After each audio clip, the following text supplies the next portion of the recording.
one of the keys to successful self-sufficiency is to waste nothing.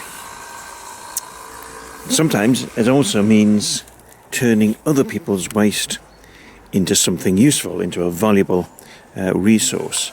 And I'm in the corner of the Winnie's community garden here because I have a whole load of sacks of leaves which we were given last year. Now, I've already moved out quite a few of the sacks because we've been using the rotted down leaves. The problem is that the leaves have not rotted down as well as I would have wanted. Nevertheless, we've still got a use for these because these sacks will be full of bugs and insects and worms and so on, which we can use to good effect. So we had about 50 sacks of leaves put into that corner a year ago. They've partly rotted down, still some way to go, but over the last couple of days a friend of ours has turned up here with 50 sack loads of freshly fallen leaves. So here's one of the sacks. So one of the reasons why that lot there is going to be moved is so that this new lot, that's arrived in the last couple of days, can go into that corner and they can rot down over the year ahead.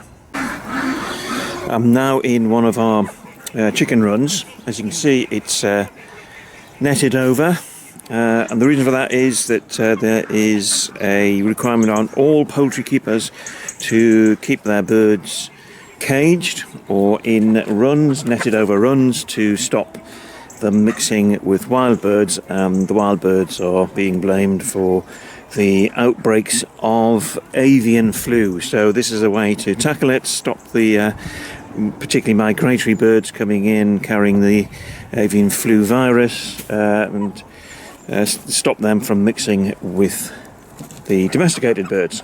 So the birds are not happy about being stuck in here. They are normally free range and they range over quite a big area, but they are stuck in here at the minute. So what we want to do is give them something that occupy their time and make them happier and more productive. So we're going to put the leaves that we've that are partly rotted down here into the chicken run, so the chickens can scrat around with them, kick about, look for bugs. It's natural behaviour, and we're going to try and make sure they've got a good opportunity to do that. At the moment, ignoring the pumpkin skins, there's hay on the floor, on the ground of this chicken run. The reason is it keeps them off the mud. Again, if they're confined to a small space, then the ground tends to get rather muddy, and particularly so this year because we've had the wettest start to November on record. Now, the hay itself comes from our farm. It is damp hay that has no particular use for it other than as a carpet, as you basically call it, for chickens. And basically we've cut the hay in September, and then it rained, and it rained a bit more and a bit more.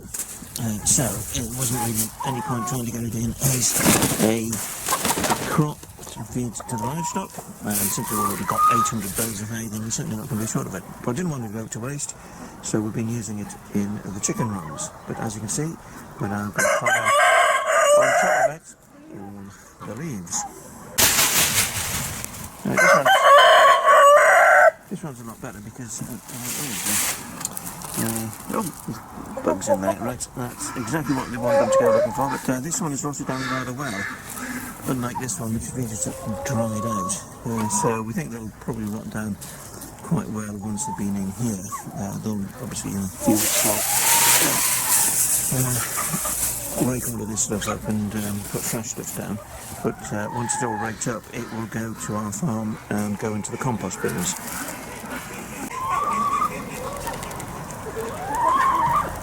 So chickens in their wild state will spend a lot of the day doing what that chicken is doing there, which is to scratch through the undergrowth in jungles and woodlands where they come from, looking for bugs and feasting on them. So, I've got another stack here.